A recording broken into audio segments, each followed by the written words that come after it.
It's the Fellowship of the Geek Show, a weekly podcast about comics, the comic book industry, and other geek pop culture. Music courtesy of Manny the Martyr. And now, on with the show!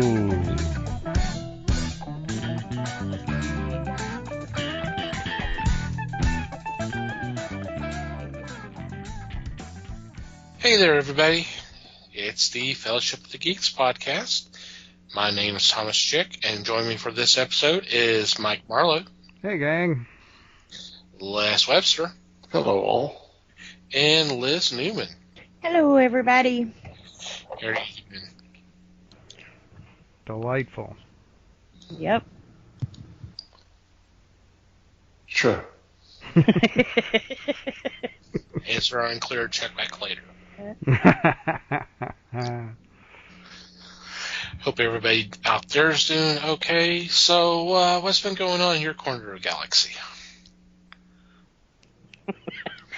I'm giving everybody a chance to jump in first. No, knock yourself out. Good night, everybody. Yeah. And here's 40 Minutes with Liz. The weekly Liz rant. No rants this week. I know, shocking. But one thing, just one little bitty thing. Just Yeah, one more. more day. Nobody expects the Spanish Inquisition.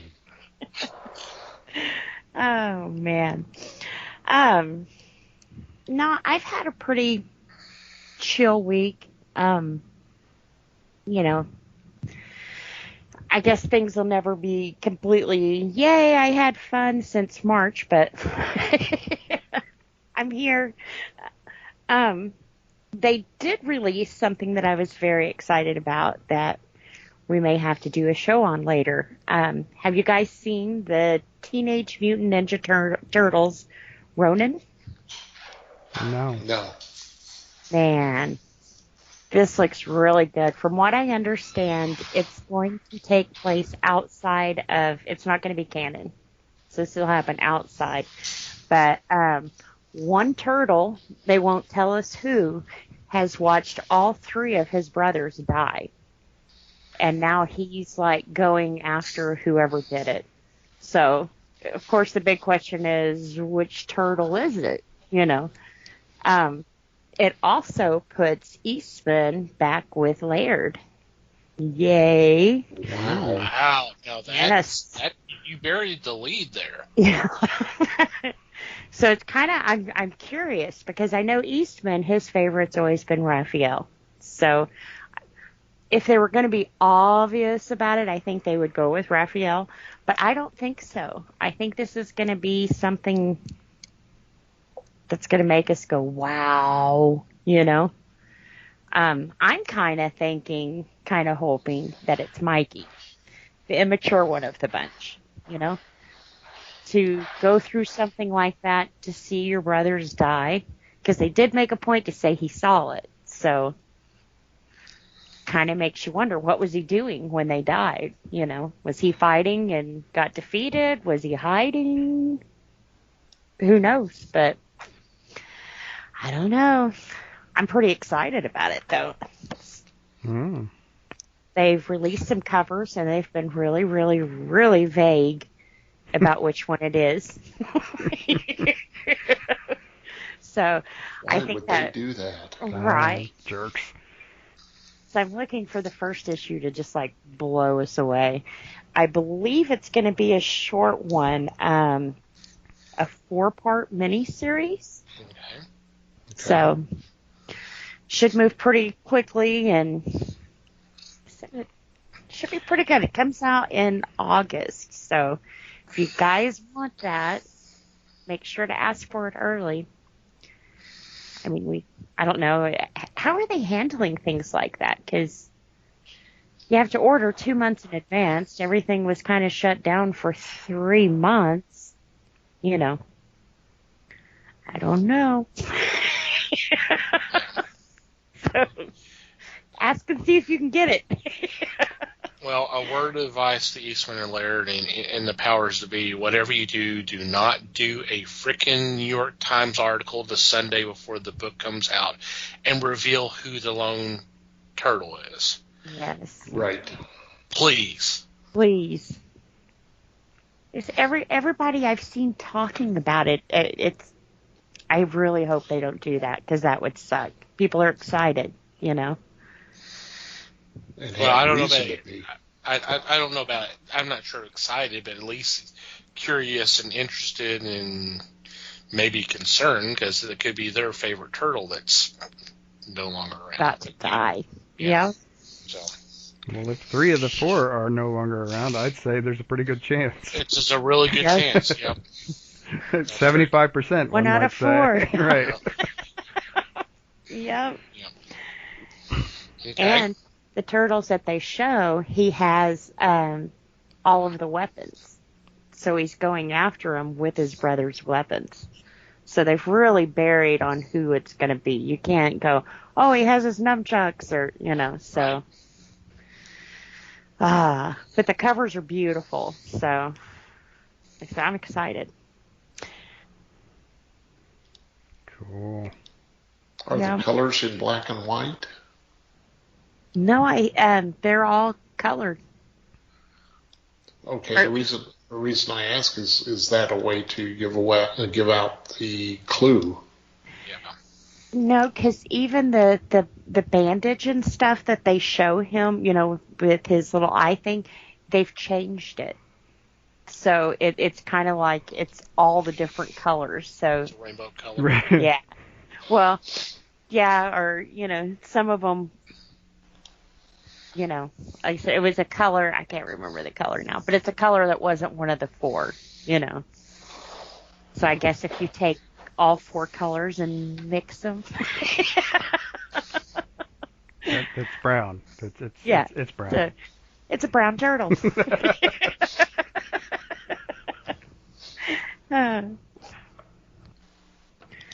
That's interesting. Yeah. Should be pretty good.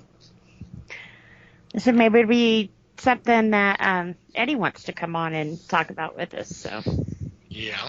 That's who crossed my mind. Yeah. I can reach out to him and see what he thinks about that. Cool. Could be fun.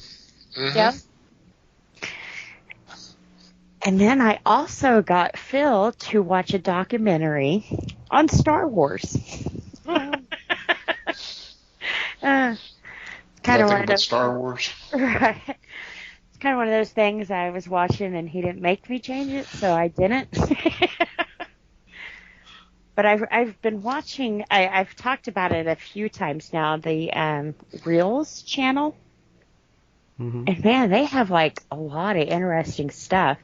You know, like today the Star Wars was on, and then after Star Wars, which was like 3 hours long, but after the Star Wars one, they had one on Back to the Future, which was kind of interesting. They threw out some different things that I didn't know, that they almost like canned the whole project because of Michael J. Fox. Well, not because of him, but because they didn't have him. The guy that they had, can't remember his name now. He just wasn't clicking. Nobody really vibed with him too well. And honestly, I couldn't see anybody else playing the movie. But so that was kind of neat. And then they did one on John Ritter. First, they did like his biography. And then after his biography, they did like an autopsy kind of thing. And kind of explained what his condition was and how he died, and maybe factors in his lifestyle that may have contributed to that and that kind of stuff. So it's kind of neat, kind of different. I didn't know a lot of his biography stuff. You know, I didn't know a lot of that stuff about him. So it's kind of neat to get a refresher. It was like, oh, yeah. So if you have that channel, definitely check it out. Like I said, they usually have some really interesting stuff. On Saturdays, they do like the gangsters, like the old-timey gangsters, or, you know, Bonnie and Clyde to Machine Gun Kelly and that kind of stuff. So it's kind of interesting. Neat. So, yep. And I did a little research, and once I found out, I was like, oh, yeah, I forgot about that. It was Eric Stoltz. Eric Stoltz. Yep. Yeah. Rocky Dennis. And they said there's a scene where he goes back in time and he's in the diner and he punches Biff. Mm-hmm. And they say if you look closely, it's actually still Stoltz because they never refilmed that scene. So before it's Michael, then it's Stoltz punching him, and then it's, Michael again. It's like, if you blink, you'll miss it. Okay. Interesting. So, yeah. He says, but we always use the best take, and that was it, The best take was some other guy. It was some other guy that they didn't really like anyways. Yeah, And it was funny because when they fired him, the directors and stuff was like, man, somebody's going to have to tell, Christopher Lloyd that we just fired Marty, So they go in there and they tell him, hey, we just fired Stoltz. And he says, who? Oh, wow. Made a big impression. Right. And he said, the guy who plays Marty, and he goes, oh, okay. I thought his name was Marty, who just happened to be playing a guy named God. Marty. Wow. Okay, Reverend Jim. I was about to say, yeah, he was living the life then, obviously. Wow. They were all afraid about how they're going to tell him. And he's like, who? Okie dokie. Yeah, fine by me.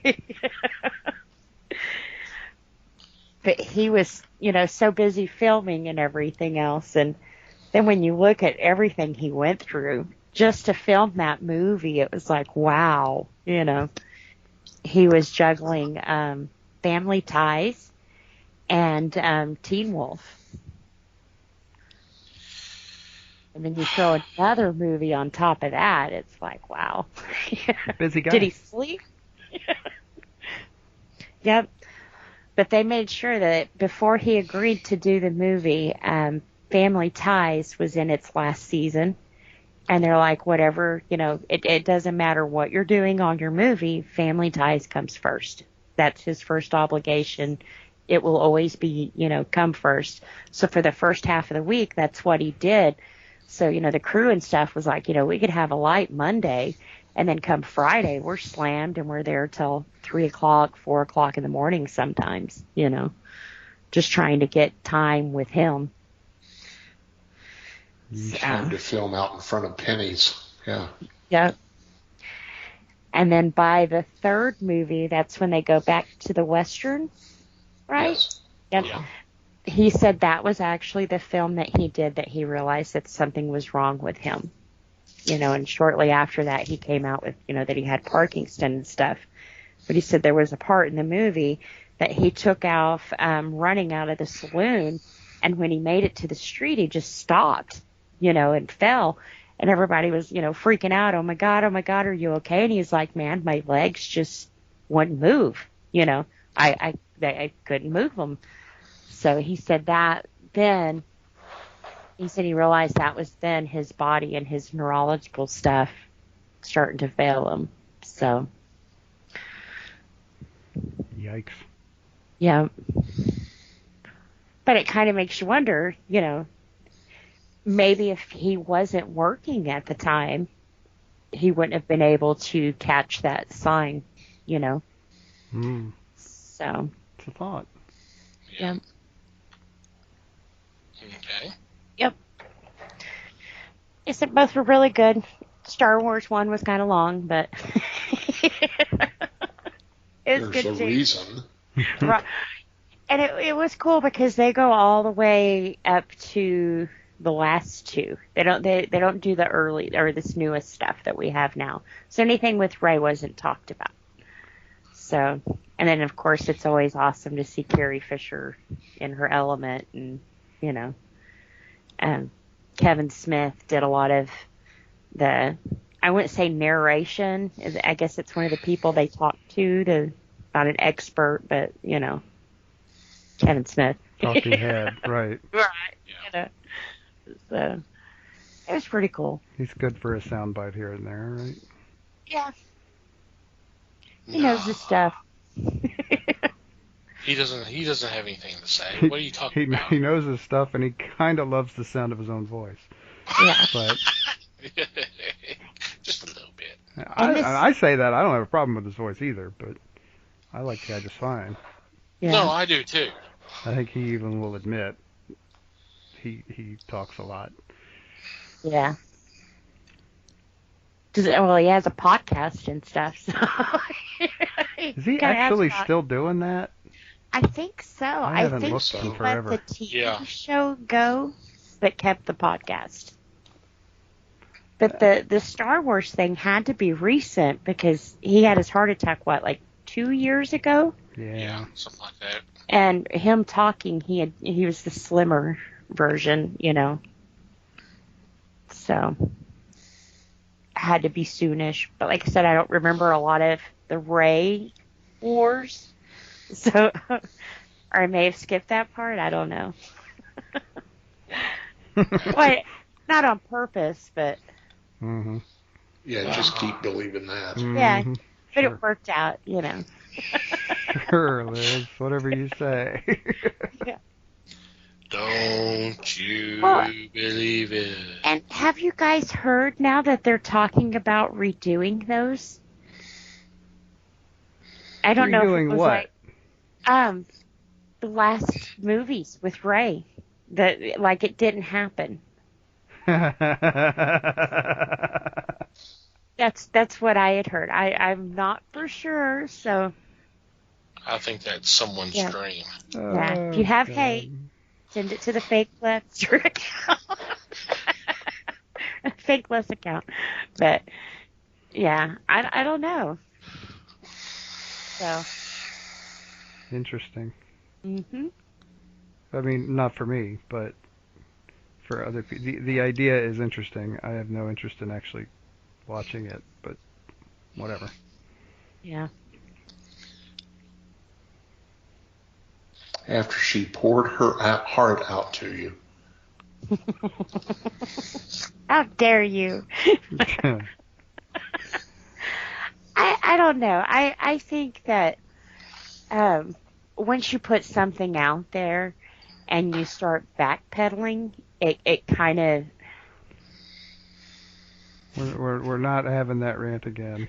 right. Yeah, Yes. that's what I say. I don't want to go there, but it's kind of like why, But find a different project. right, tell another story. It's fine. Yeah.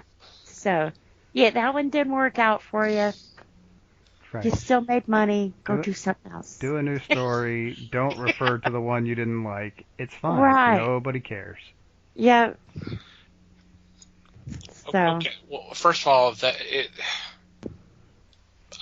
there's no way they're going to do that. Even if they decide to do that, there's no Carrie. Yeah. And you're not going to get Harrison back. Because that's what everybody wants. Everybody wants to have the old gang back. I get that. I understand that. I kind of wish I had them in these last 3 movies together. Didn't get it. There's nothing I can do about that. Mm-hmm. You got to accept it and move on. You don't have to like the films. If you don't, that's fine. That's your choice. But screw you. It's time to move on. I had heard they were moving on, but without the trilogy. Well, I mean, of course they'd have to, but that they wanted to tell the story that didn't involve them. From what I understand, is the Sky, and they even said it when Rise of Skywalker, when they started promoting Rise of Skywalker. This is the end of the Skywalker story. You will not see any of these characters again. Nor should you. Yeah. So it's so funny. People complain that, hey, there's more to this universe than the Skywalker line, but everybody wants to have more movies with the Skywalker line. It's like, come on. Oh, they want new stuff, but they want it to be exactly the same. That's And that's human nature. and then when it's the same, they complain that it's the same. Uh-huh. Yeah. Oh, and yeah, I mean, everybody wants what they want, and they're going to complain no matter what they get, and Well, Yeah. it's never going to be yeah. exactly what they want, and that's No. you know, it's just the way Yeah, it is. well, which is why I'm happy that they've gone off and done things like, you know, the Mandalorian and stuff. They're still keeping that universe alive, but it has nothing to do with the Skywalkers, you know. But they give nods to, you know, certain things like Tatooine and the sand monsters and that kind of thing, you know, that did happen in that, but it wasn't a major part. If you had never seen Star Wars, but if you'd never seen Star Wars, it wouldn't have changed the story they were telling, you know, which is cool. Because like I said, that's a huge universe. They should do more with it. There was more people that defended the Force than the Skywalkers, you know. They always had a fleet, right? These people came from somewhere. True. Yeah. And I'm absolutely in love with Baby Yoda, so. Oh, God. Yeah. Which, I bought one for the grandbaby, right? He smells good. You put a little scent pack in him, and he smells good. She hates it. I told her, I said, man, I love you to death. I just don't know if we can be friends. Wow. You broke up with the baby? Oh, my God. You don't understand. I have Obviously. Not here anymore. She gets into Muppet Babies, right? I buy her all of the Muppet Babies. No, they freak her out. She won't touch them, won't look at them, nothing. Okay, that's fine. Not a big deal. Throw them off in the toy box. She's all into the Wiggles. Well, I've got this huge dollhouse in the middle of my living room, so I buy her the Wiggles to play in the dollhouse. Hates them, scared to death of them. So it's like that. She has a little pink shopping cart that she likes to sit in. So I thought, well, she's going to fall out of that. I buy her a pink couch with a little pink footstool. She pushes the cart in front of the couch and sits in the cart in front of the couch. I told her, that's it. I give up. Makes sense to me. I give up. I'll keep my money. No, you've been doing this wrong. What you need to find out what she hates to watch, and then you buy the toy version of that, and she'll love that. Yep. See, I don't know if it's because It's reverse psychology. Come on. you know, if she sees them on TV and now they're in the living room, so it's kind of weird, or I don't know. Maybe she just doesn't like toys. Well, it could be that too. I mean, this is the potato kid, right? Potato kid, right? Right. The kid doesn't like toys. I'm just saying. Let's see. I try to buy her toys so she'll quit playing with potatoes. And it sounds like it's working Working real well. great, right? Yeah, it's working great, you know. I think she's getting you trained pretty effectively here. Yeah. Instead of buying toys, just to buy a 5-pound bag Right. of potatoes. There you go. Right. Kids What's got that? toys for a year, right? Yeah. And they'll be able to see it in Oh. a couple of months with all the eyes growing out of it. Oh. We can plan it. If you really want to freak the kid out, give her the potato and let her hang on to the potato for a couple of days. And then, while she's watching, take the potato from her, slice it up, fry it, and eat it. I want video of that when you do that. Yes. It's bad, man. Years of therapy later, man. Oh, yeah. And then my Mimi. That's what grandparenting is all about, is putting these kids in therapy, isn't it? I mean, come on. Oh, The man. child has to learn. What exactly lesson does that teach a kid? I mean, what? My Mimi kills my friends.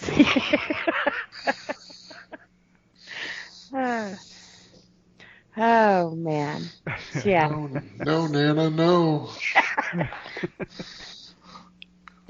She'd never eat French fries again. Well, you're in luck there. Oh, wow. That's not right.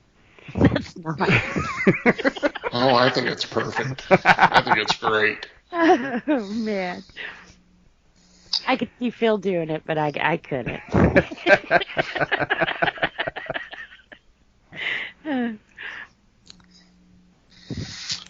So, Les,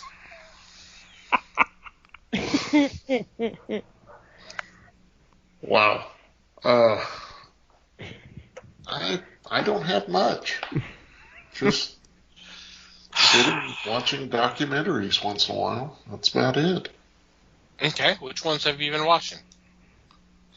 I watched on, I believe it was on Prime, Okay. a couple of documentaries about famous albums.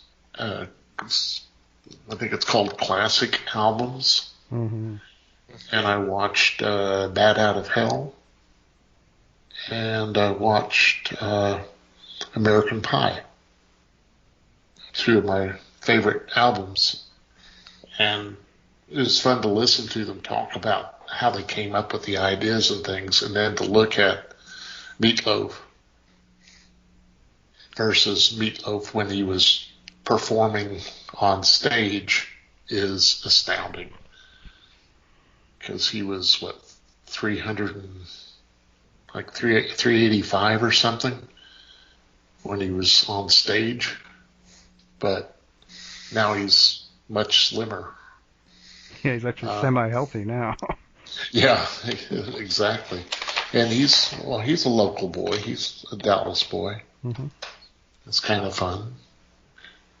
And then, of course, American Pie with Don McLean to see them dissect that one was interesting too. Talking about, of course, the tragedy of February in 1959. So I look back and I think, what if those three musicians had not died that day? How would they have gone forward? And I think Buddy Holly would have been a bigger influence on the Beatles. It's just fun to speculate. So I enjoyed that too. Nice. Yep. Yeah, that's a fun series of documentaries. Yep. And there's a bunch of them too. I don't even know how many there are. Yeah. There are a bunch of them. Almost too many. Mm-hmm. Well, there's a lot of classic albums out there, so yeah, they got it. There are. Who'd have thunk it? Okay, Mikey. Alrighty. Well, okay, so I did watch one documentary, but I'm gonna do something else first. Okay. Because I have to point out the I guess we'll call it irony. I'm not sure that's really what it is, but we're gonna call it irony of me picking Usagi Ajimbo last week. Oh yeah. And then I thought about that too. Like 3 days later, we get the news that there's going to be a Usagi Yojimbo based animated series. I swear on Netflix, right? I swear I didn't know that. Yeah, Netflix. I swear I did not know that was coming. I had no idea that was even an option. It was totally random. Yeah. That's cool. And I admit I was really excited about it, and then I kind of read the article, and it's less exciting than I had hoped. Although, given that Stan Sakai is going to be involved, I am optimistic. But it's not actually about our everybody's favorite rabbit samurai. It's about a descendant of his in the future. So I'm hopeful, but I'm not quite as excited as I would have been. But still, I wonder what your thinking is. It'll be fun. I don't know. I'm not sure I get it. I'll have to see it to probably understand what the thinking was. But it's like, okay, we really like what you did, and we want to do we want to do this, but we're not going to do this. You know? We want to do something different, which is more of a group thing and set in the future. And I don't know, man. We'll see. That's kind of like the whole Zorro in the future in 2049 with spaceships and all that kind of stuff, which I don't think ever came about. If it did, I don't remember seeing it come out. But I first heard something about that. I was like, okay, whatever. That's kind of not Zorro, but anyway. Right. So, okay. I didn't mean to interrupt you. Go ahead. No, that's fine. Yeah, so that's cool. We'll see what it turns out to be. It'll be interesting. And the documentary I watched, and I'm getting away with this because it was a pretty long one. There's also some foreshadowing involved, but we'll get into that later.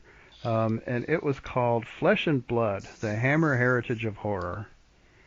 And yeah, this one, it was interesting to me because it wasn't kind of it wasn't exactly what you would expect with something with a title like that. Because this actually had more of a focus on like the front office type stuff. I mean, obviously they talked about movies in this. I mean, you can't not. But right. It was I mean, the person they were doing the most interviewing with was Michael Carreras, who was like one of the main producers for a while, and then ended up taking over the studio for a while.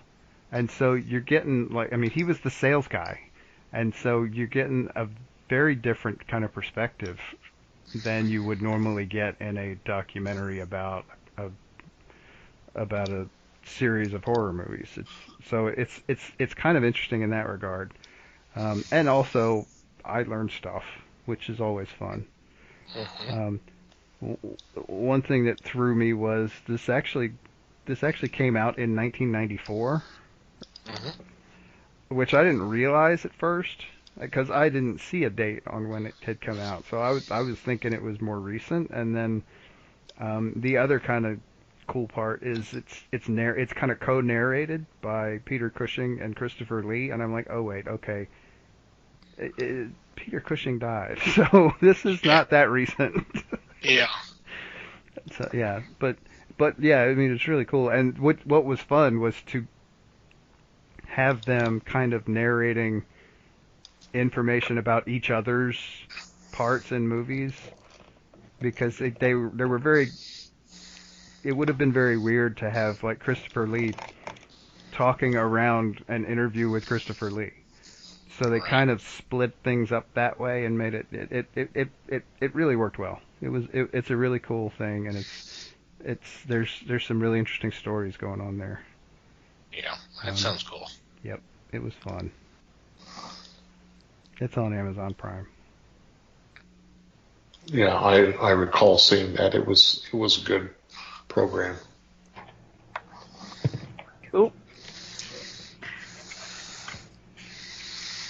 All right. Anything else? Okay. It's all you. Oh, it's my turn. Okay. I caught a couple of documentaries on Tubi. It looks like we've all been doing documentary watch this past week. Okay, let me go ahead. The first one, it was funny because I came across it both of these I came across by accident, but one of them I got really excited about because I was thinking about what's going on right now. And it's called Going Attractions, the definitive story of the American drive-in movie. So it talks about the history of how the drive-in theaters came to be and in the late 30s, and then how they became really big in the late 40s and early 50s with people moving to the suburbs and buying cars, and it became kind of infatuated with cars. So, hey, here's this concept of actually seeing a movie, but you're actually in your car. And then how it kind of changed in the late 50s and the 60s, where it was more teenage-oriented, and the films changed to cater that way, and then basically declined in the 70s and 80s with the advent of cable and VHS and then later DVDs and all that. It's a really, really kind of interesting documentary. And but the thing was, this came out in 2013. It was talking about how in the early 2000s there was kind of a resurgence. That, you know, they're starting to kind of make a comeback. And the reason why I talked about this being kind of somewhat current is with the current situation with COVID and all of this. There's a lot of impromptu or makeshift drive-in theaters going on. I know I saw something about Walmart doing that, which I'm going to talk about the irony here in a little bit. But I know closer at home to us, the Texas Theater was starting to do kind of something similar to where, hey, you know, we're going to use our parking lot and we'll set up a big screen and then we'll show a movie and that kind of thing. So they're kind of really coming popular now since people can't really go to the theater due to the current pandemic. But the funny thing, the irony of Walmart taking their parking lots and turning into movie theaters, one of the things they were talking about was in the late 80s and early 90s, these places, the drive-in theaters kind of being closed down and the land being sold. A lot of them were sold to developers who turned them into Walmarts. and of course, you know, the whole advent of the malls in the 80s with theaters there and multiple screens and that kind of stuff. But it's a really, really interesting documentary. I really liked it. I can't recommend this one enough. You really need to watch it. It's really good. Cool.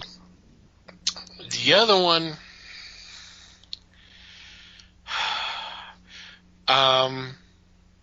when I first caught the promo poster for it, I went, "This has got to be a mockumentary. This has got to be like a satire documentary. This can't be real." So I did a little research, and from what I saw, I was like, this is an actual documentary. I'm like, okay, I'll start watching. And I probably got a quarter through, and then I stopped, and I did more research going, this has to be a mockumentary. This can't be real. But I did watch it. And the documentary is called The Gilligan Manifesto. And the whole premise of this is to this documentator's opinion, the classic sitcom Gilligan's Island was a communist propaganda.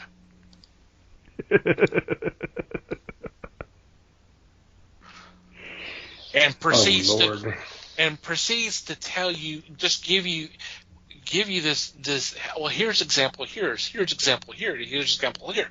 And I'm sitting here going, no. Okay, no, you're not really right.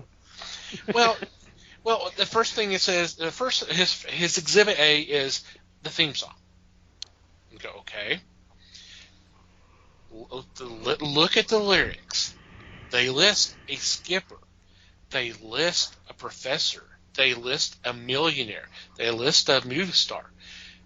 But they actually list Gilligan and Marianne's names proper. The common people. I'm like, what? Yeah, well, first of all, we never knew the professor's name.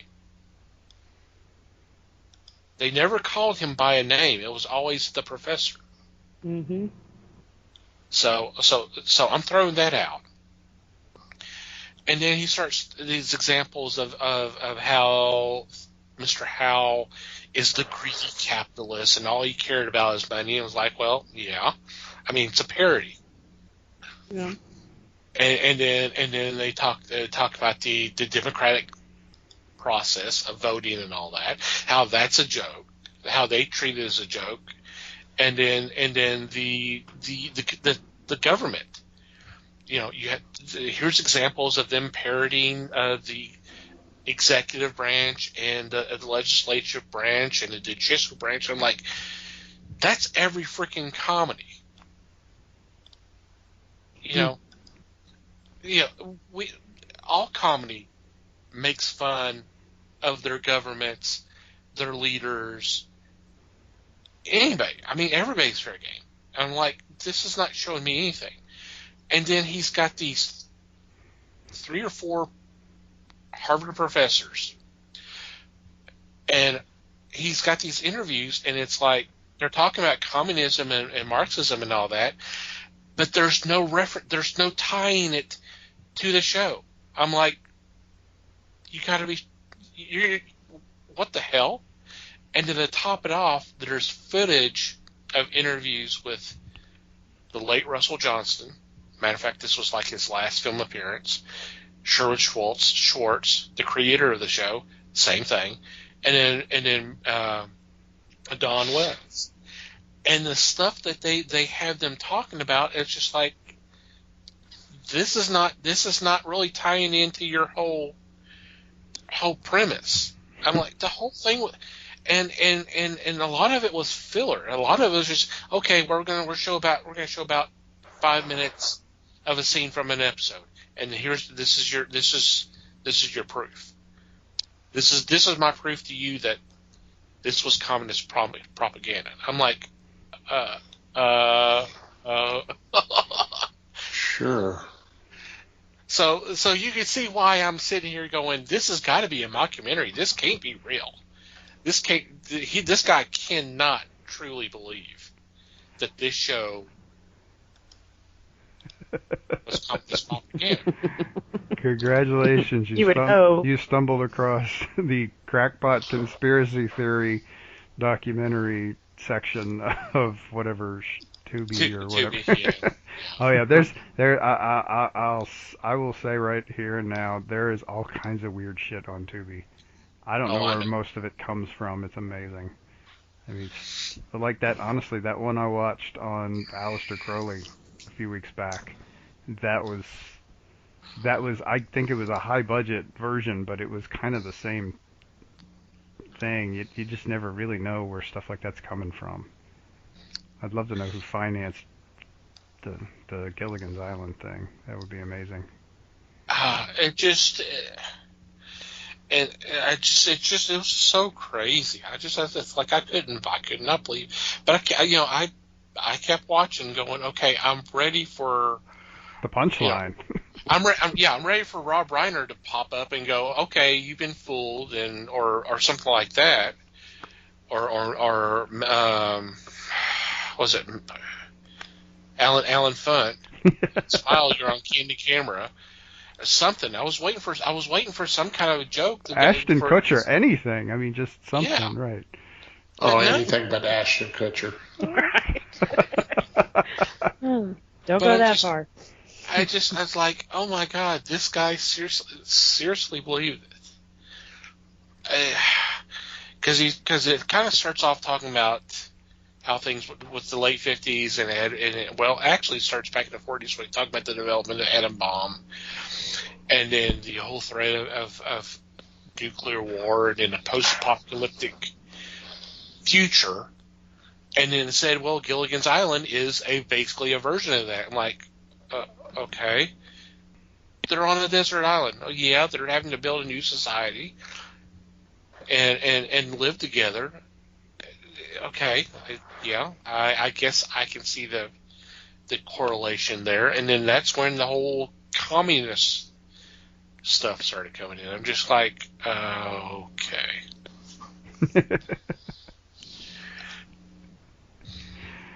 Oh, man.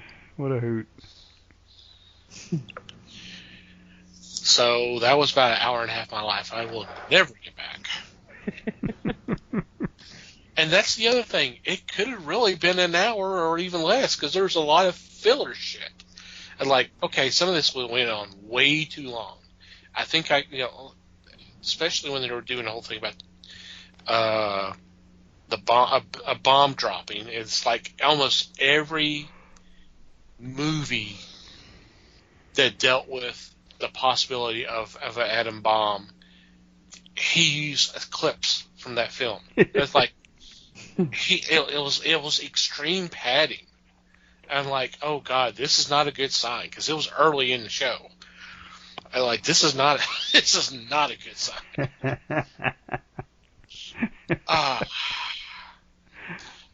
Oh So, man. I mean, if y'all want to watch it just to laugh your ass off, go ahead. But otherwise, I would advise to stay away from it because it's pretty freaking ridiculous. Yeah, it sounds like it would benefit from the riff tracks treatment. Oh yeah. Well, I will say that in conjunction with your first documentary, Mm-hmm. I watched a 70-minute documentary on drive-in advertisements. Yeah. And I was mesmerized by how many I remember. And then when I told Thomas Branch about this, he said, well, did they do the one that they show at the Alamo? Let's all go to the lobby type thing. Mm-hmm. I said, no, this is at the drive-in. You don't have a lobby. So that one was out. But it was really weird to see commercials about a little rain cap over your that extended over your windshield so you could watch the movie while the rain is coming down. Yeah.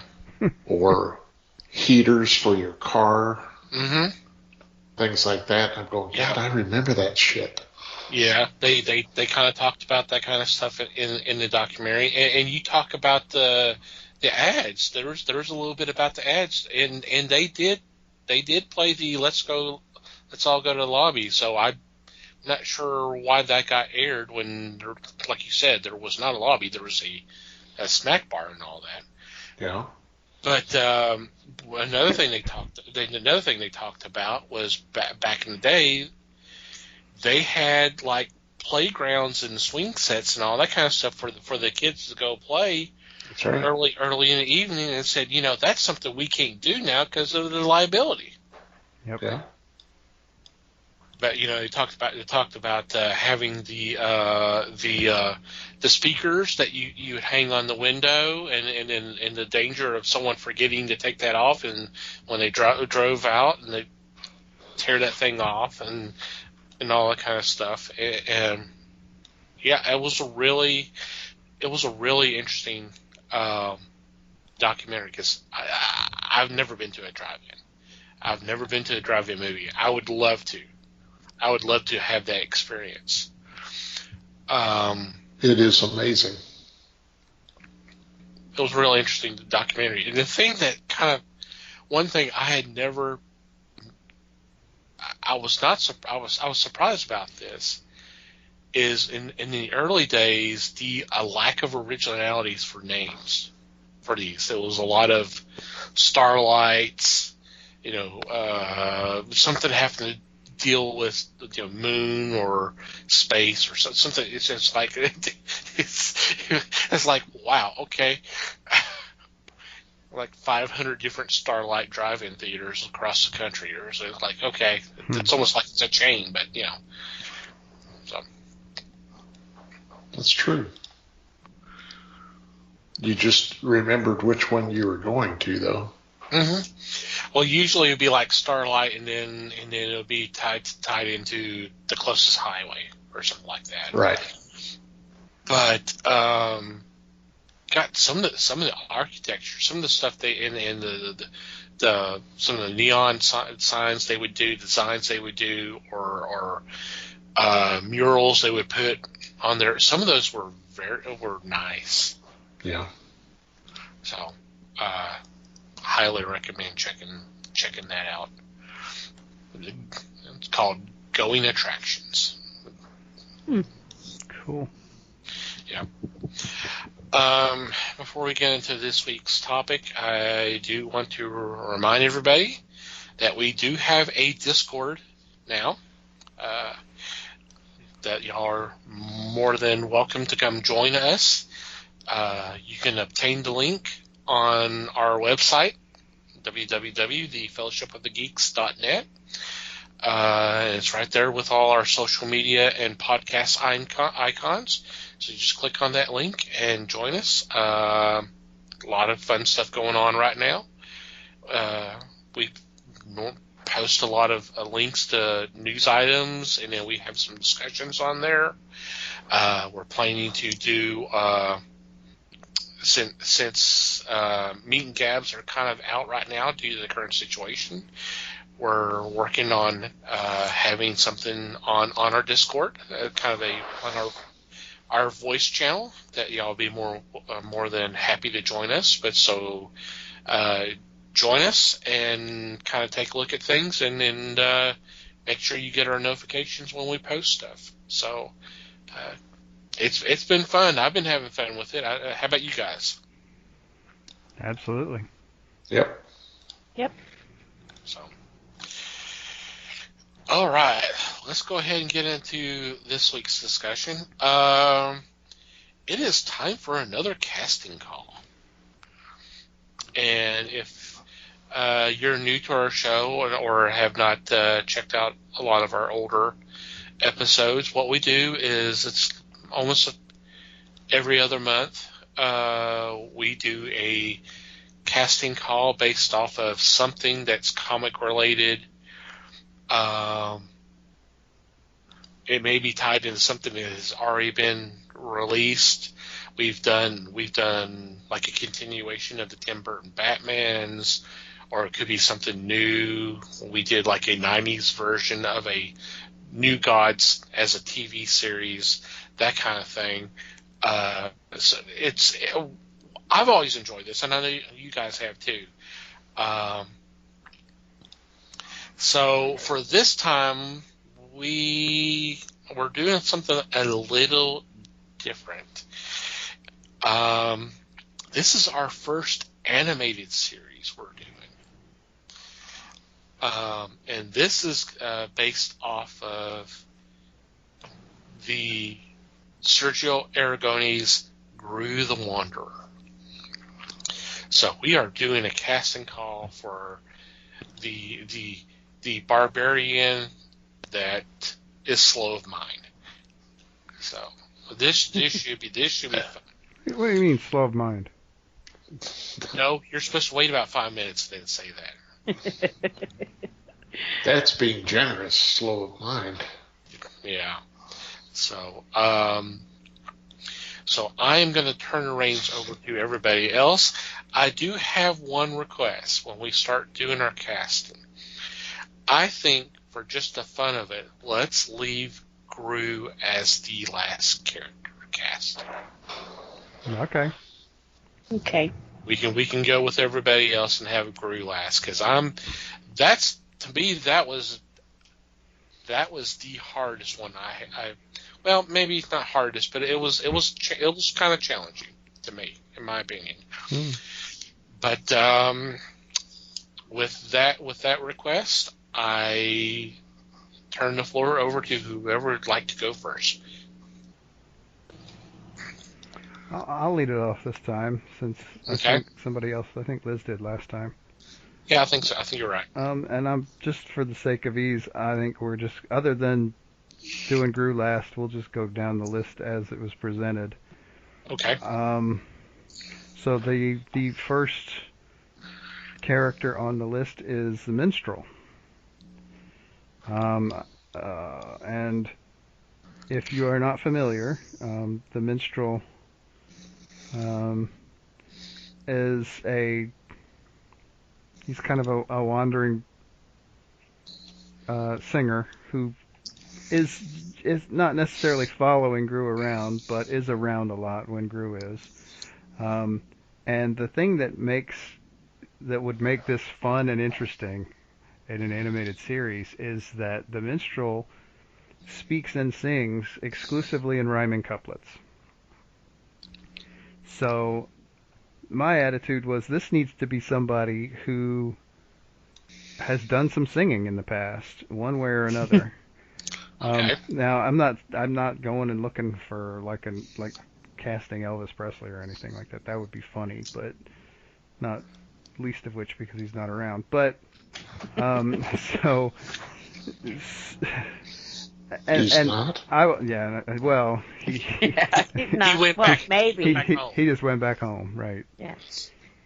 As a Men in Black reference, folks. But anyway, so I went with somebody, and my list is going to be a little bit weighted heavily toward people who do voice acting in any way.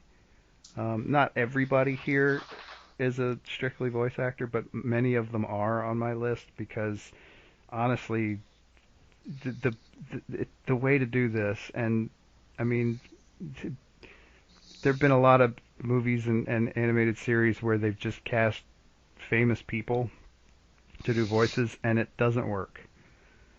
You need to have somebody who has some experience at acting just with their voice. It makes a huge difference. Mm-hmm. Anyway, all that said, my choice for the minstrel was Rob Paulson.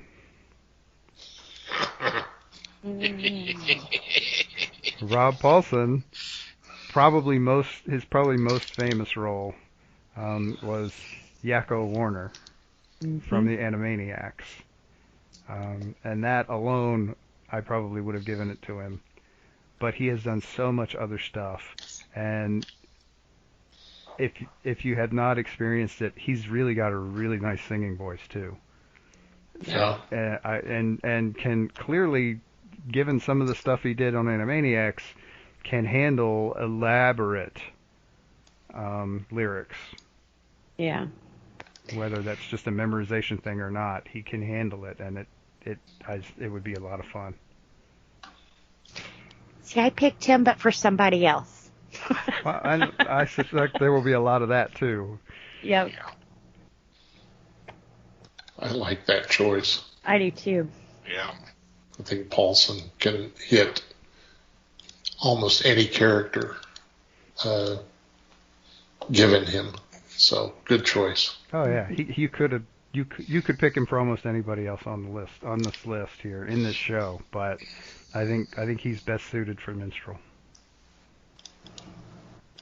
Cool. Well, I'll go next. I had a lot of fun making this just because I love cartoons, for one. So I know a lot of the voices that go behind it and everything else. So a lot of these characters, I would kind of picture it in my head and be like, other than the guy in the comic book, who else could I see doing this? So for minstrel, I went with Frank Welker.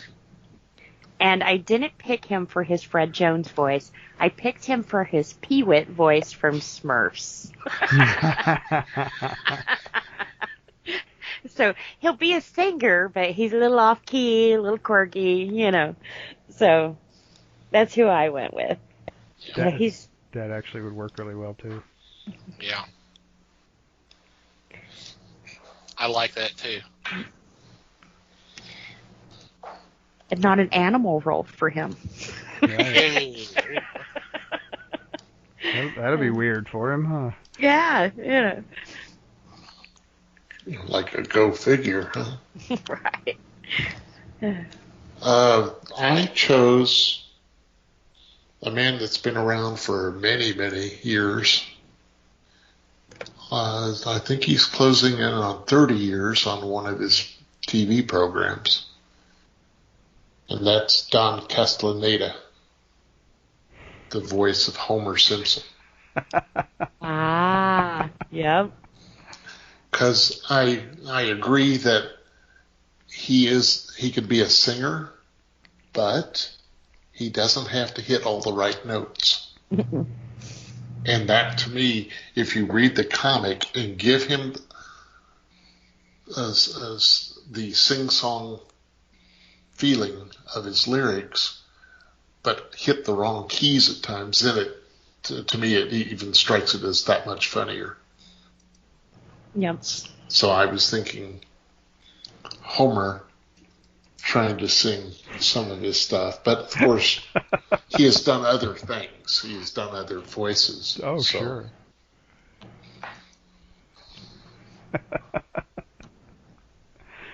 Oh man, that would be fun. All right, so I guess it's my turn. Uh-huh. I agree with you, Mike. Our choices, or at least my choices, do have voice acting backgrounds on a lot of them. Maybe one it doesn't. I'm not sure, but I know the rest of them have. I'm pretty sure he's done some. I think he has done some singing in some of his roles. But for my choice for minstrel, I went with Tom Kenny. I could see that. Cool. See, I picked him for something else too. There's, like Mike said, I'm sure there's going to be a lot of that with this episode, and then that's fine. That's awesome. Yep. It'll be fun. Mm-hmm. Okay, if I may add something. Sure. I looked at it with voice actors, but then I thought, let's also think of this as a live action. So with the character of the minstrel, I went with Eric Idle. Okay. Yeah. He's done music. He did Spamalot. He did the famous song in what was it? The Meaning of Life. Yep. So, yeah, I was looking at posing actors in roles also as well as voice actors. Okay. Cool. And yes, he would be a fantastic choice for this. Alrighty. Next, Mikey. Okie dokie. Next up is the Sage. The Sage is kind of an old wise man who's around Gru quite a bit and tries to direct him in the right directions for things, but you know, I mean that's like herding cats basically. Because Gru listens intently. It's the understanding part that he has trouble with most of the time. But so the Sage is a, generally speaking, a nice old guy trying to help out Gru where he can. And so where I went with this, and I'll admit this is another one that I'm dipping back into the Animaniacs for a little bit. I thought a fun way to approach this would be to get Maurice LaMarche to get him focused on Brain, and then come up with like the nice guy version of that voice. Maybe I'm nuts, but I think it would be a lot of fun to see that happen. And this would be a great opportunity for it. I like it. I do too. In fact, that's who I chose. Hey, there you go. Cool. Okay. Liz? This is the one that I chose Rob Paulson for. And I chose him for his Carl voice from Jimmy Neutron. Oh, God, that would be great. So, that would be great. Yeah. That's a tough one to follow. That would be awesome.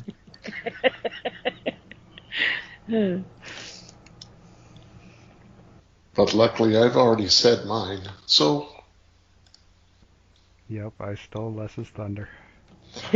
no, not at all. Well, for my choice, once again, went with someone who has voice acting experience, just like how I did. I thought it would be interesting to have Sage played by Mark Hamill. Oh, that would be cool. I think he would just love doing a role like that. It would be so much fun. That would be pretty cool. That would be awesome. Yeah. Okay, Mikey, next. Alrighty, so the next one on the list is Arcadio, who is kind of the classic, handsome, nice guy warrior type who he's got a little bit of an ego, but he still hangs around Gru when it suits him and manages to take credit for anything good that Gru happens to do. So the type. And so this is kind of the one where I wandered off a bit and decided, okay, instead of doing something with one of the regular voice actors, I decided to pick someone who I knew would appreciate the role, or I was at least pretty sure he would, and kind of has that, not only that look, but also that kind of, the sense of humor helps. I know where you're going. Go ahead. And so the person I picked for this role is Chris Evans. Wow. No, Okay. I did not pick that. I like it. I figured let's too. just grab Captain America and put him in this and just say, okay, this is what this is. Go nuts. I thought it would be fun, and I think he would get a kick out of it. Yeah. I think you're right. I think he would really enjoy doing that. Oh, God, yes. See, I went totally different. Good. That's the whole idea of this thing, man. But just the description. Blonde, pretty boy, big, beefy. So I went with Jeff Bennett, and I'm going to give him a Johnny Bravo voice. That's not a bad idea either. That's pretty good. I like it. That's classic. I like it. Oh, mama. Oh, wow. Love it. Oh, Lord. Let's see. Top that one, Les. Now, let's see. Going back to Sage, my real actor was Patrick Stewart. Oh, okay. Oh, wow. Yeah. For Arcadio, I could see either of these guys in the. Well, I'm going to go in the voice actor as John Goodman. Ooh. Yeah. Yeah. And as the actor who could probably even do the voice is Bruce Campbell. Oh, yeah. Yeah. Oh, yeah. I like it. For my choice, when I sat down and started kind of looking at these, I was looking at the characters, and it was like, whose voice am I hearing? Mm-hmm. And for this one, I thought it may have been a little bit too much on the nose because there's like a little when I hear a voice, there's a little bit of a smugness to them, and just that kind of big bravado, kind of, well, I don't want to say big bravado, but anything. Y'all know what I'm going at. So Sure. I went with Patrick Warburton. Oh, yes.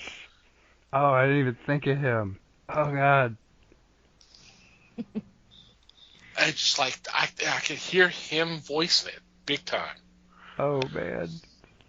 That's awesome. Which would be such a great fit. It'd be so much fun to do this then. Oh, yeah. You would have, I think all of them would have fun doing this. But yeah. So. Alrighty, Mikey. Okie dokie. Next on our list is Shakal. And Shakal is a beautiful female warrior. She has gone toe-to-toe with Gru multiple times and held her own. And Gru is a disturbingly great warrior. And of course, Gru is madly in love with her. And she thinks Gru is an idiot, and she's not wrong. And so, my gut reaction on this character was that I know I don't necessarily think there's any actual connection between the two, but the closest parallel I can come to with Shakal is Xena. Mm-hmm. And so I just said screw it and cast Lucy Lawless. There you go. That's cool. Nice.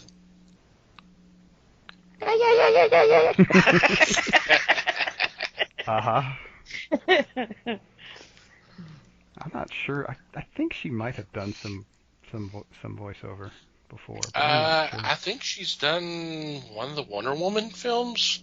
Oh think yeah, so. that's yeah. I think you're right. Yeah. Right. I think she may have done the New Frontier Wonder Woman. There you go. So she's got I some think. experience with it. Yep. Mm-hmm. Cool. Even better. Yep. Which, it's so funny if you think about it, her doing Wonder Woman, because of Xena, everybody was talking about her possibly doing Wonder Woman, so she eventually did it. I mean, it's just so. Mm-hmm. So That is pretty cool. Not the way everybody thought she would, but that's all right too. that's right.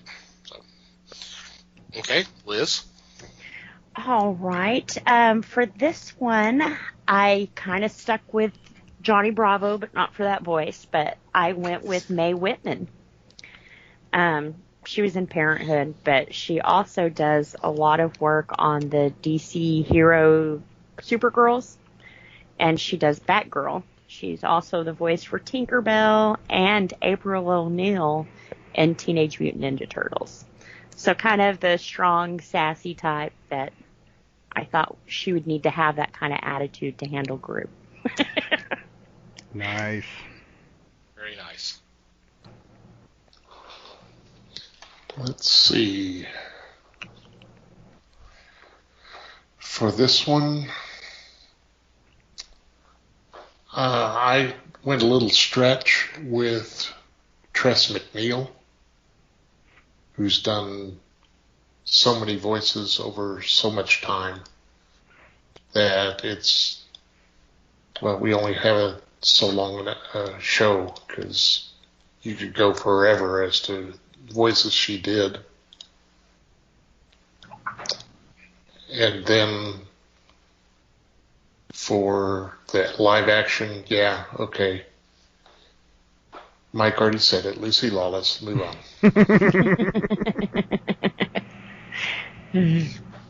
Yep. Tress MacNeille's awesome.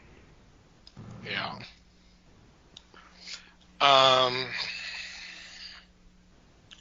For my choice, when I have,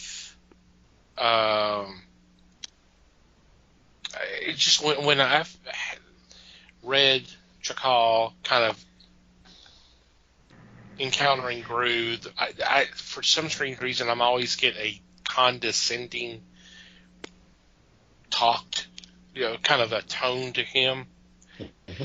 And for some strange reason, I kind of keep thinking of 7 of 9.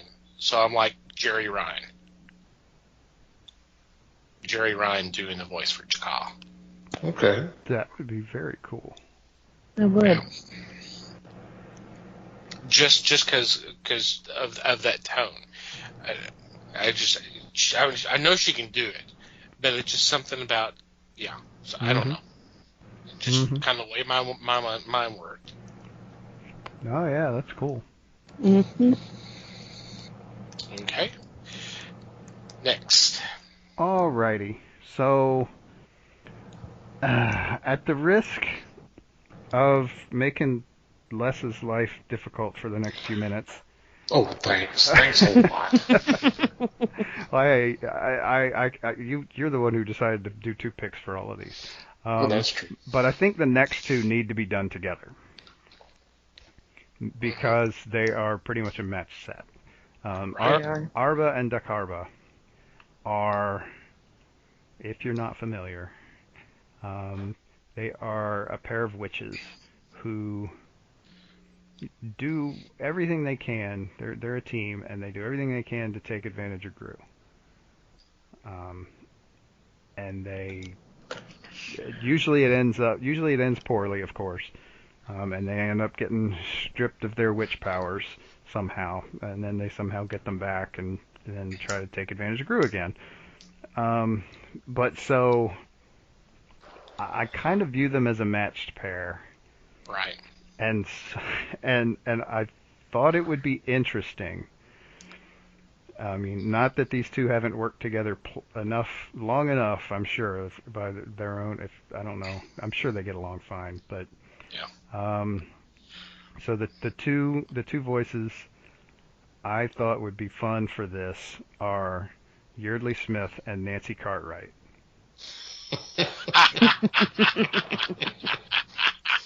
Because why the hell not? You know, Sure. I mean, Sure. they both have great voices, and to hear, I mean, you can hear them bickering back and forth on The Simpsons all the time, and it would just be fun. That would be a great dynamic to pull into these roles. I think. Would be pretty cool. Yeah. That's cool. Yeah, I love it. I do too. Okay, Liz. Well, for mine, they've probably worked on a lot of stuff together. Star Wars, Guardians of the Galaxy, Masters of the Universe. Mine for Abra was Cree Summer and Jennifer Hill. Okay. Cool. And Jennifer Hill was also Carmen Sandiego. Ooh. Nice. Where the hell is she?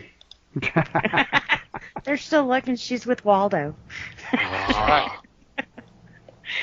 Very nice. Cool. All right, Les. Okay, for the animated, I have Jennifer Tilly and Bob Peterson. Bob Peterson was in Monsters, Inc., playing the gal behind the desk. Do you remember her? Had the real deep voice. Oh, that's and awesome. drawled everything out. Okay. Do you recall? I like it. Balanced with Jennifer Tilly. I like it. Yeah. I like And it. then in live action, I went with Meg Tilly and Linda Hunt Ooh, Okay. from CSI Los Angeles, among others. interesting. Definitely. Cool. For my choices with Arba, I went with Gray DeLise. And then I always have Dakarba. Yeah. Oh yeah, Tara Strong. Cool. Okay. Yep. They've both I done. almost cast her too. It's hard not to cast either of them Yep. because Yeah. they've done so much stuff and they're so, honestly, they're awesome. So. Yeah. Yeah, they are. So much range. Mm-hmm. Okay. The moment. We finally cast Gru. We finally cast Gru. Okay. So I had to think a little bit about this. It didn't take long for me to settle on this one, but I did have to. I kind of had to all right. So what kind of voice? How would this work? And the what made the most sense to me was honestly John DiMaggio, because I'm not gonna lie, when the voice I finally kind of settled on was just not that far from Bender. It just wasn't, and so I'm like, okay, We're boned. John DiMaggio it is. Cool. I like it. Okay. Liz? Well, this one, I kind of actually have two picks because I couldn't just pick one. My first one was Tom Kenny, which we talked about. Mm-hmm. And my second one is Harland Williams. Oh. I think he's kind of got that little nerdy, quirky little voice that would kind of work for this. Yeah, I like that idea. And I know you guys have never seen Puppy Dog Pals, but the voice he does for Bob is like perfect. But also, with the exception of maybe Frank Welker, all of the people that I've named off tonight have been on Puppy Dog Pals. He gets comedians and stuff to come on the show and do voices and stuff for him. Awesome. So, yep. Cool. Even Tom Kenny, he does the robot in Puppy Dog Pals. So you didn't do any research for this. You just grabbed the No, credits she for didn't. Puppy Dog Pals, which you That's watch all the time anyway. No, I'm kidding. Pretty much, yes. Well, and one of the deals is that with all these voice actors we're talking about, yeah, they all do the animated stuff that's on TV. Mm-hmm. Even, I mean, some of them have been doing it for 30 years. Yeah. Forever. Or more in Frank Welker's case, but Yeah. I mean, he's been doing it It's for like 50. take a look at Tom Kenny's credits, man. It's like, ridiculous. what hasn't he done? Right. Anything current right now, he's either been a voice, like a guest star in, or he has a current role in it. Mm-hmm. So it's like he's hot property, Mm-hmm. Alrighty, Les. Okay, for mine, I have. Wait a minute, who are we talking? Oh, Gru. For my cartoon version, it was. What do you mean slow of mind? Really? What are we on? For Gru, I looked at John DiMaggio,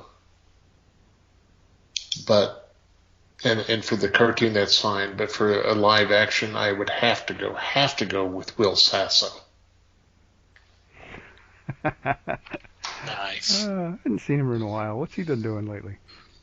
He did a movie for National Lampoon at one time, where it was a sword and sandal type movie, and he was funny. It was the horrible movie, but he was a high point. Nice. Because he was an idiot, and he was supposed to be next in line for the throne. So I could see just him stretching enough to say, oh yeah, I can do this. Nice. Okay, for me, I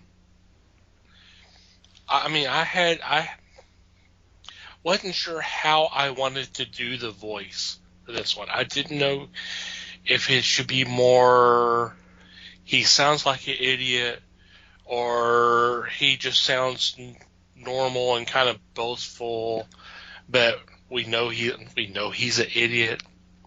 So I did some thinking, and I was like, okay, wait, who's the guy that voiced Aquaman on Batman the Brave and the Bold? I looked it up, and it's like, that's the name I want. And that name is John DiMaggio. Oh, God. So that's my choice. Oh, man, that's damn near unanimous here. Come on. Mm-hmm. Obviously, he's the guy. That's the first time we've ever done that. Mm-hmm. Dang. That's funny. Yeah, that's the first time with us doing all these things.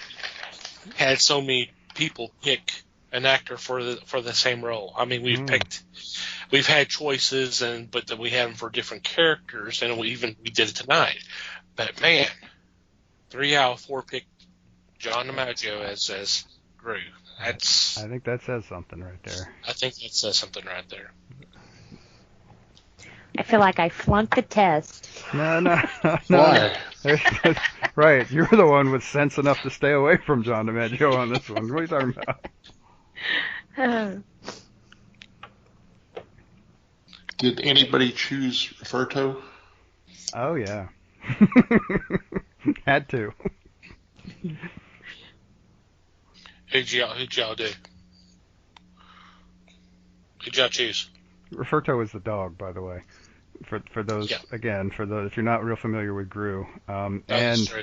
What you'll get with him is thought bubbles, because the group because he's a dog and he can't talk, right. But he's clearly smarter than Gru. Mm-hmm. So yeah. I thought, given that he's a dog and he can't talk, I thought the way to do this was to go with the kind of an intelligent sounding, smooth, suave person, and so I actually went with Phil Lamar, with Jon Stewart in mind, but turn him into kind of the scientist version of Jon Stewart. I like it. It would just, I thought it would be fun. Yep. Yeah. Very nice. How about you, Les? I went back to a fallback, and that was Rob Paulson. Just let him go. Mm-hmm. Because when I was growing up, there used to be a TV series called Happy. And this is not anything to do with what's on Netflix or whatever now. But this was very pre Who's Talking Now. It's a baby that talks. And of course, the baby's got the funniest lines on the show. So that's how I pictured this kind of going too. You just give the dog a voice to make a comment, and you get the laugh.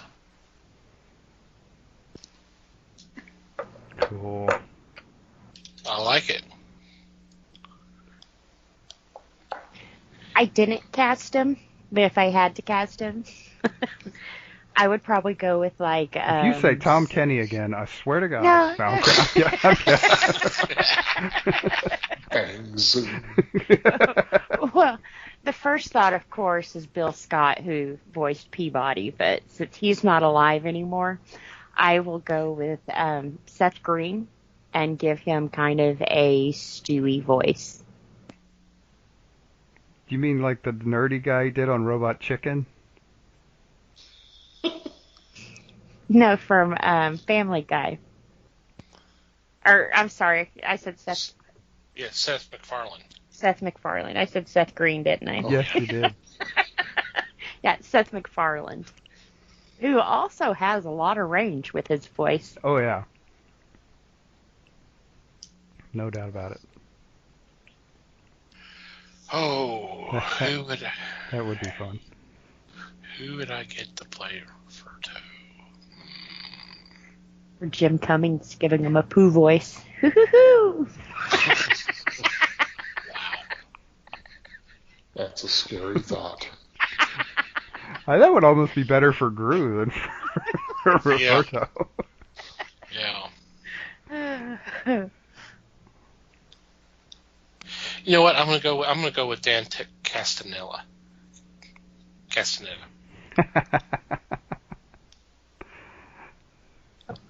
Cool.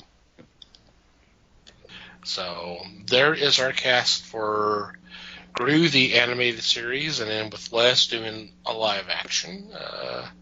Hope you all enjoy that. If you have any casting choices for these characters, by all means, send them our way. We would love to read them. Just contact us through the website or social media, or join our Discord. You can post your casting choices there. Like I said, we would really love to read them. Any final thoughts before we take a quick break? If you haven't read any Gru stuff, you should. Yeah. I mean, Lord knows we've talked about them enough. Yep. And we're obviously all big fans, so. Yeah. Yeah, please take the time. Just sit down and read some of it. It's not like a monthly thing, though, is it? Or am I thinking? Not right now, Knights anyway. Of the dinner table. Not anymore. Not at the moment. I mean, Sergio Aragonis is like 90 some odd years old. I mean, so he's not really drawing all that fast anymore. So we get what we get at this point. But he's been doing them for 40 years. Yeah. So there's plenty of stuff out there. I think I'm thinking of Knights of the Dinner Table. That does come out roughly monthly, anyway. Yeah. Every couple of months or something. Well, I think they try for monthly, and they get as close as they can. Yeah. They're a small press, you know. Yeah. On that note, we'll take a quick break and be back with our weekly picks.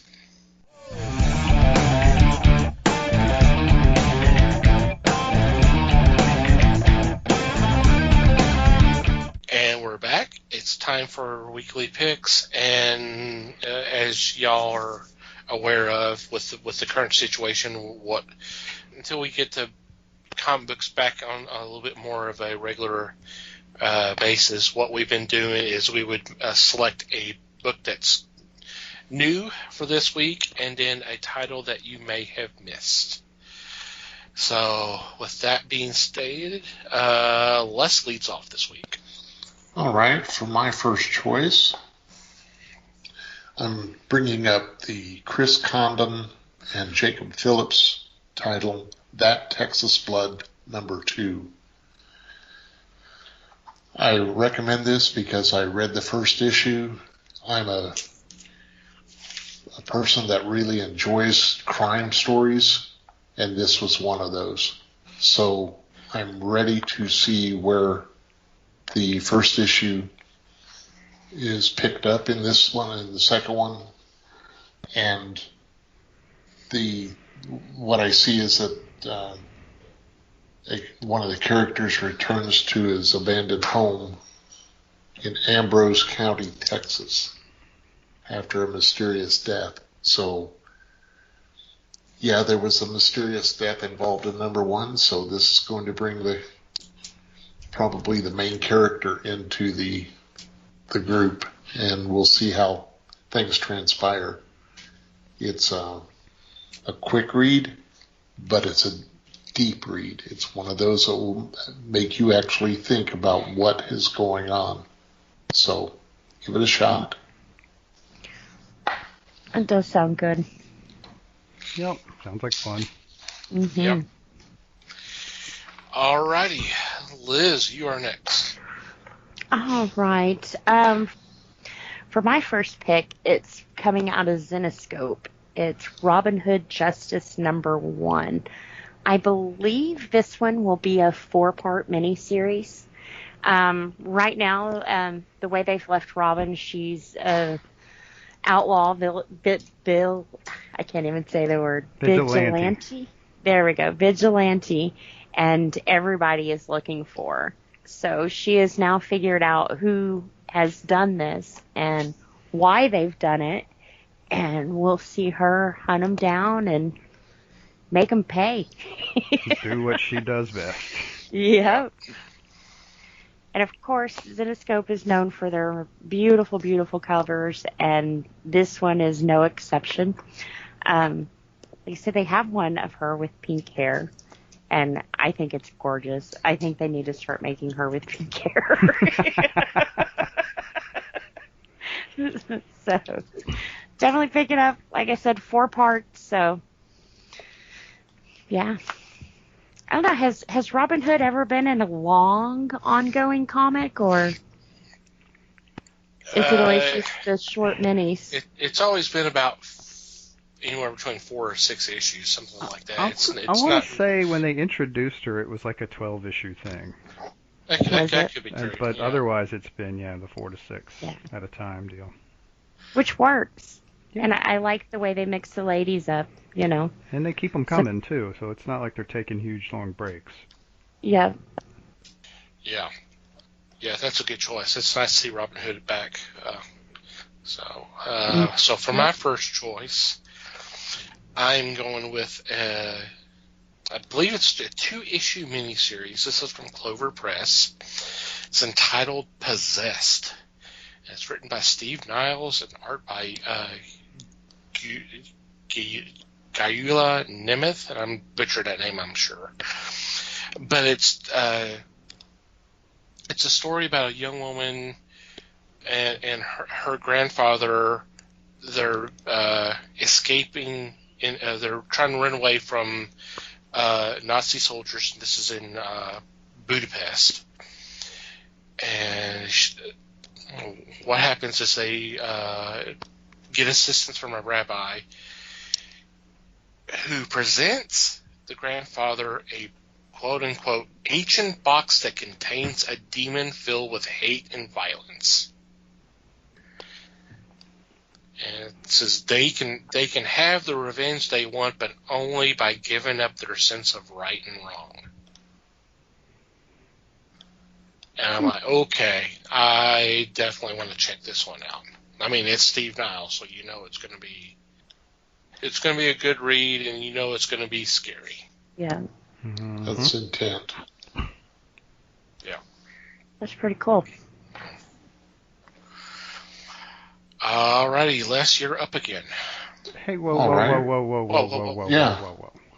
Hey, whoa. Do I get to go or not? Oh, you were supposed to go before me. I'm sorry. Well, you'll just have to wait till after me, okay, pal? Whatever, I don't care. He was ready to go. I'll just do my 2 at the end then. I don't care. Okay, go ahead, Mike. Okay, so my first pick.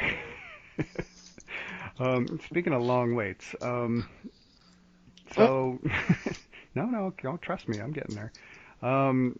So my first pick is an Image title, and I am picking Black Magic #12, a book we've waited, at least 2 years for. The first 2 arcs were it seemed like a long time ago, but this is a series, the main character, Rowan, is a cop in a small town, and she's also a witch. And the first 2 arcs of this title were kind of building up. There was a lot of kind of getting to know her, getting to know the world, getting to know the people around her. And so now, after a long break, we're starting the 3rd arc, and I am looking forward to seeing where this story is going to go. So this is if nothing else, the art in this book is absolutely stunning. So it's worth checking out, if only for that. But I am looking forward to an interesting story as well. Cool. Awesome. Okay. Les. Who says I'm slow of wit?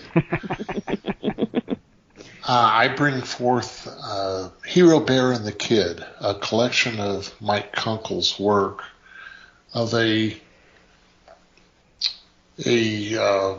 young boy that has a stuffed bear left to him by his grandfather, and the bear is real in the boy's eyes. There is a twist to it, which is spectacular, but this is something that is for all ages. It's just a fun read, and it's lowly priced. The artwork is amazing, because don't think of strict pen and ink or color, because this is a black and white, but it has line work that is more pencil and action in that form that you really can't get with an ink drawing. So get this one. It's, like I said, it's for all ages. Everybody will enjoy it, because it's got humor, it's got pathos. It's just fun. Cool. Nice. Yeah. Sounds cute. It's really good stuff. I've enjoyed it, definitely. Alrighty, Liz. All right. For my old pick, I'm going with one from Boom Studios. Is that it? Yeah. Yep. Okay. Sorry. It's called Joyride. I believe they either have or talking about making a TV series out of this. And they talked about it from the first issue that came out, and that's how good this is. But Uma lives on a planet where they have, well, it's Earth, and Earth sucks because they have blocked out the stars, and pretty much Big Brother is everywhere watching everything they do. So she gets together with some hacktivists, and they decide they're going to go joyriding in a spaceship. So they hotwire this thing, and off they go. This book here, it's really good. It kind of talks about some of their encounters and, of course, the fight to get out. So if you like sci-fi, this is definitely one that you definitely need to pick up and read. Quick read, but it was good. So. Yep, that was a good one. Yeah. And the artwork is just so vibrant. So. Alrighty. Well, we know Mike doesn't have any picks, so I guess I'm next. Nope. Go ahead, Mikey. I don't have any pick. No, okay. My not brand new pick, actually kind of sort of is a brand new pick, but that's okay. I cheated a little. It is from Boom Studios also, and the title is Ronin Island. This is a really interesting little series about a small island off the coast, and it's kind of built around it's Japan, but it's not Japan. So actually, I say that it may be actually Japan now that I'm thinking about it. It's been a little while since I read it, but so the deal is you've got two kind of main characters. One of them is kind of a noble-blooded kid. These are both teenagers. One of them's kind of a noble-blooded samurai type, and the other one kind of came into it without having anything. She's kind of a I'm blanking on the word. Kind of an immigrant type. She's from a different culture. But these two are actually they never really gotten along throughout their training, but they've been forced to due to outside circumstances, and the outside circumstances get pretty wild and really interesting. Volume 1 has been out for a little while. Volume 2, I think, is just coming out now, and it is a really, really good story. Cool. Nice. So I am next, and mine does not come from Boom Studios. Oh, what? You failed. Since everybody else is picking Boom, I decided to go somewhere else. Mine's from Marvel Comics, and this is a collection, part of their X-Men Milestones line, and it's called Inferno. And this is the collection of the event back from the late 80s, where it was literally hell on Earth. The storylines in X-Men, X-Factor, and New Mutants got to the point to where the portal between Limbo and Earth was opened, and all the demons started coming out, and it was, like I said, it was literally hell on Earth. I enjoyed the heck out of this story. It was so dark. It was different from what was going on at the time, and it was just so crazy, and it resolved some storylines, especially Ileana, who was Colossus' sister, who became the Lord of Limbo at that point, and then there's the whole story of Madeline Pryor, who was Cyclops' wife, who looked exactly like Jean Grey. There was the whole story with that. I enjoyed the heck out of it.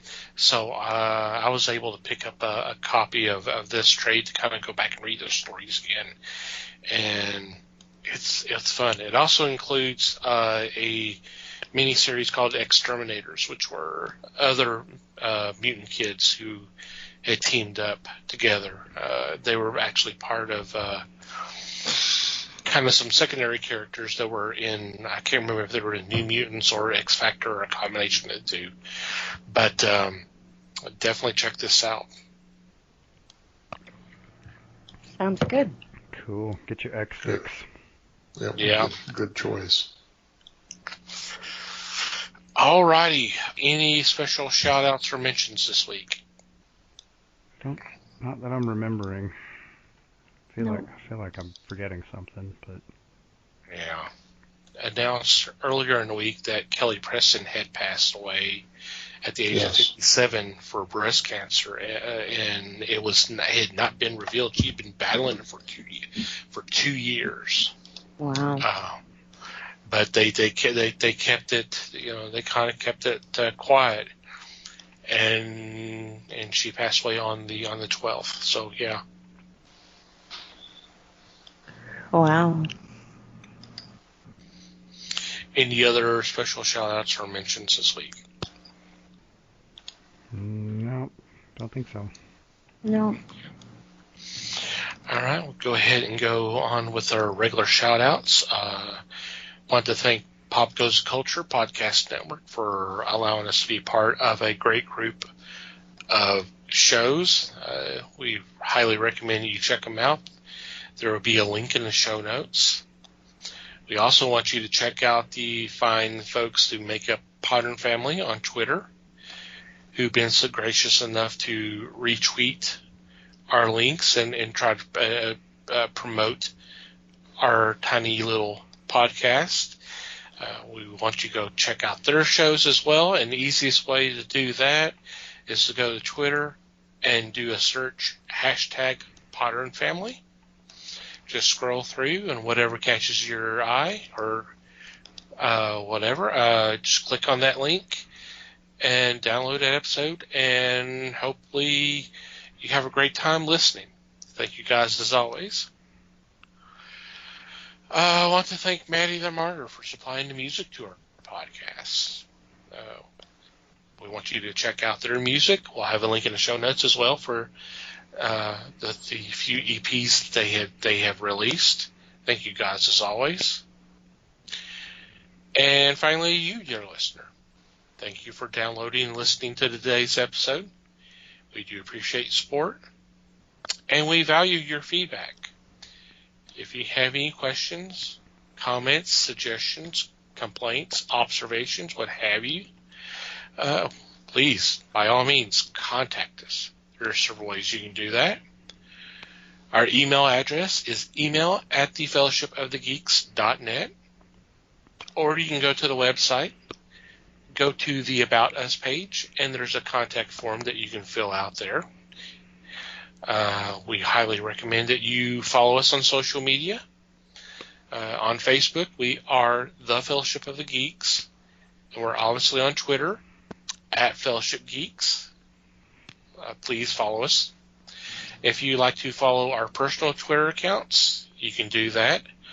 Mike can be found @MikeyGeek. Liz can be found @LN_geek. And I can be found @TomTCGeek. And once again, we do have a Discord set up.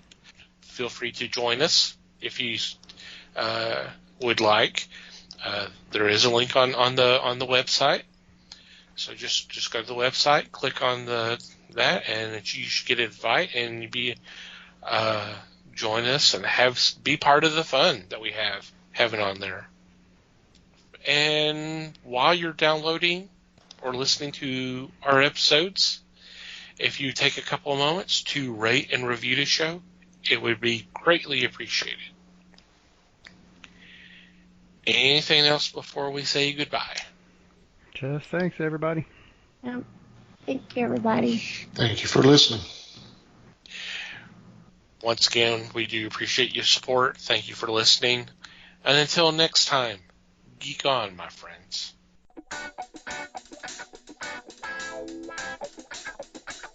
We thank you for listening to the show.